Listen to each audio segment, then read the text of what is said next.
Welcome to Father and Son, and welcome to you, Tom. Tuesday morning. Well, we had the World Cup decision at the weekend, and what did you make of it all? Well, I was amazed that anybody thought Australia would win. Now, clearly FIFA, all these stories have been coming out. That's the body that decides who gets the World Cups. They gave the 2018 one to Russia and the 2022 one to Qatar, of all places. Now, on the surface of it, you say that makes sense. Eastern Europe's a big market for them, as is the Middle East, and they've picked two cities in those areas.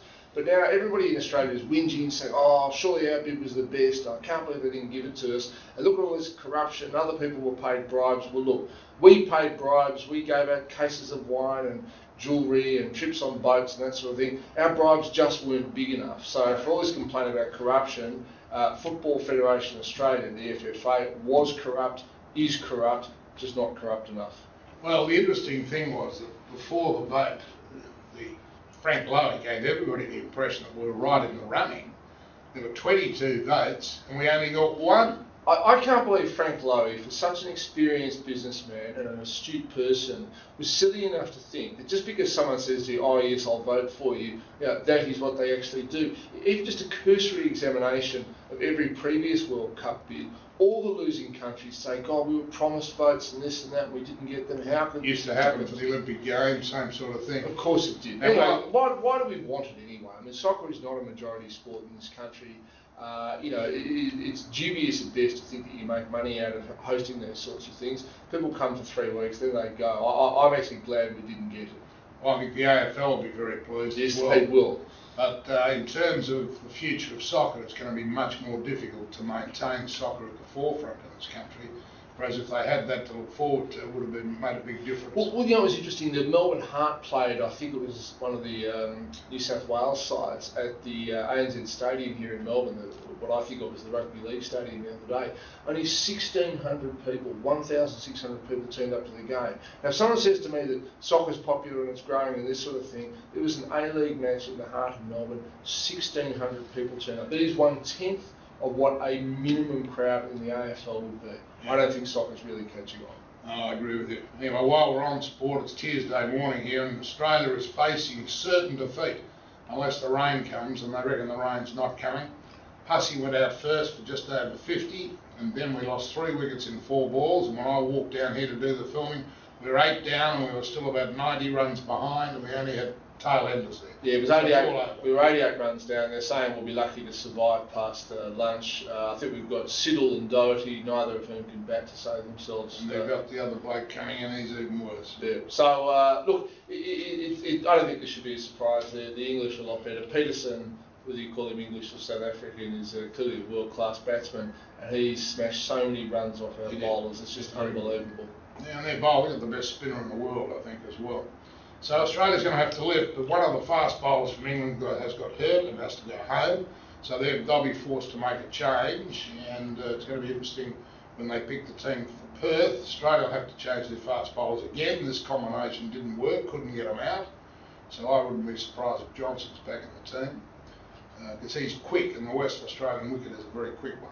Yeah, what else has caught your attention? Well, actually, Wikileaks is interesting. Now, the net, if you can call it that, around Julian Assange, who's, of course, the Australian born. In fact, he's still an Australian citizen, founder of Wikileaks. Over the last 10 days, all this information has been dumped onto the internet, and there's lots of interesting little tidbits. There's a lot more to come, too. Oh, there's a lot more to come. And, it's funny because all these governments and senior people are condemning you, saying how it's terrible, and it's a threat and a risk and all this sort of thing. Now, here in Victoria, and we're not the only state in Australia, we have a thing called the Whistleblower Act, which is designed to do exactly what Mr Assange does. It's supposed to protect people who expose corrupt practices. And yet, with Wikileaks... This is what happened to Dick Pratt.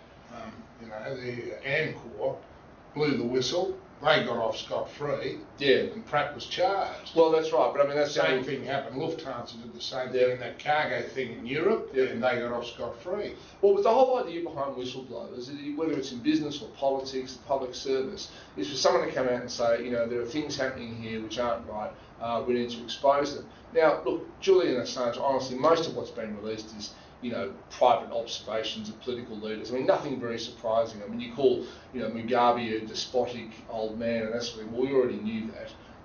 Kevin Rudd has reservations about the Chinese. Well, hey, I mean... Well, but, he said, he told the Secretary of State that if you've got to bring them into the world arena, if not, you might have to use force. Well, it's interesting. The thing I've heard anybody say. Well, that's right. Remember, Kevin Rudd was hailed when he first became Prime Minister because he speaks fluent Mandarin. was lauded by the Chinese as being, one of them and that sort of thing. And here he is saying... I've been told if you can speak fluent Mandarin, then you must have had a Chinese girlfriend. Well, maybe so. Kevin Rudd was a diplomat in China. I think that's got more to do with it. But anyway, the point is, I don't think anything revolutionary has been pointed out. But what is interesting is the way political leaders in every country have rounded on Julian Assange and said, he's got to be captured. He is a risk and this sort of thing. Why do we have a whistleblower legislation when, at the moment, an international whistleblower of some standing suddenly appears? We all suddenly turn around and say, oh, he's got to be captured. Look, I believe in freedom of information, freedom of the press. I think slapping a national security label on everything is not the way to go, and I look forward to seeing some more interesting things out of WikiLeaks. I think the authorities, they can put Julian Assange in prison. It will not stop these sorts of things happening. Well, even the Guardian apparently has got 2 or 3 months more of stuff to release, whether he's in prison or not. And of course, we saw this during the election campaign. I mean, Laurie Oakes obviously had an inside source in the Labor Party and was just feeding stuff out to damage the Gillard government. And just another thing that's come up this week is law and order. Now, we've got a new government in Victoria. One of the policy platforms Ted Bailey ran on, I think was one of the reasons he narrowly won the election, was tougher sentencing, more jail time, that sort of thing. In the last couple of days, we've had 2 elderly men, 183, 191, bashed by young assailants. Now, I don't like the idea of politicians saying people must be punished. I think the process has got to go through the courts. But I think it's highlighted just, what's happening in society, which is a breakdown of respect for the law. And, if tougher sentencing helps bring back that respect, I think it's a good thing. And I think these sorts of cases which involve obviously innocent, harmless elderly people being badly bashed, that is the sort of area that the new government and the courts do need to get tough on. I agree entirely. All right, that'll do it for this week. I want to go back and see how the cricket's going. We'll see you all next week. Thanks for watching.